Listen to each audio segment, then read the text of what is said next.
మాది దేవునూరు గ్రామం, ధర్మసార్ మండలం, వరంగల్ జిల్లా. మాకు 1995లో కడియం శ్రీహరి గారు ఇక్కడ అసైన్మెంట్ భూమి కలదాన్ని గుర్తించి భూమి లేని నిరుపేదలకు ఒక 200 ఎకరాలు ఆయన అధికారపూర్వకంగా ఇచ్చిండు. అప్పటి నుండి వ్యవసాయం చేసుకుంటాం.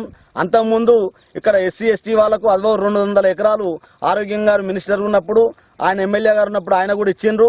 ఈ పూర్తి 400 నుంచి ఒక 600 ఎకరాల అసైన్మెంట్ భూమిని మేము పని చేసుకుంటూ సాలుకు పత్తి వేసుకుంటూ పంట తీసుకుంటాం.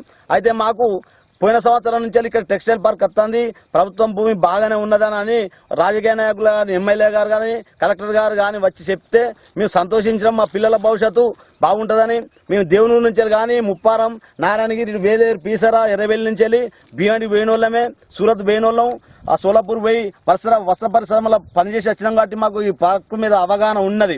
మేము భూములు ఇచ్చినాం. ఈ భూములకు రేటు కలెక్టర్ గారు 4,50,000 చొప్పున మేము తీసుకుంటామన్నారు. అదే పట్టా భూములలో బిసిండ పెట్టిండ్రు. వాళ్ళకి 8 లక్షల రూపాయలు 7 లక్షల రూపాయలు ఇస్తామన్నారు. వాళ్ళు సంతోషపడ్డారు.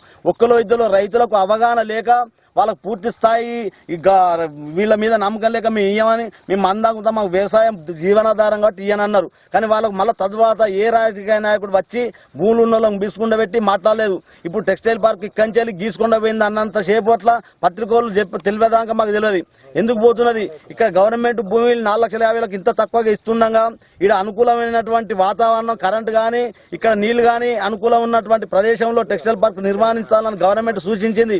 పట్ట భూములు ఇవ్వకుండా ఈ గవర్నమెంట్ భూములనే సాలు మాకు అల్లనే టెక్స్టైల్ పార్క్ కొనసాగిస్తామని చెప్తే మేము సంతోషపడ్డాం. ఇక్కడ నేషనల్ హైవే దగ్గర ఉన్నది, ధనసాల చెరువు రిజర్వ్ ఉన్నది, కాజీపేట రైల్వే స్టేషన్ దగ్గర ఉన్నది, గూడ్స్ వ్యాగన్ రావడానికి, రామగుండ కరెంటు దగ్గర ఉన్నది. టెక్స్టైల్ పార్క్ కావాల్సిన అన్ని హంగులు ఇక్కడనే ఉన్నాయి.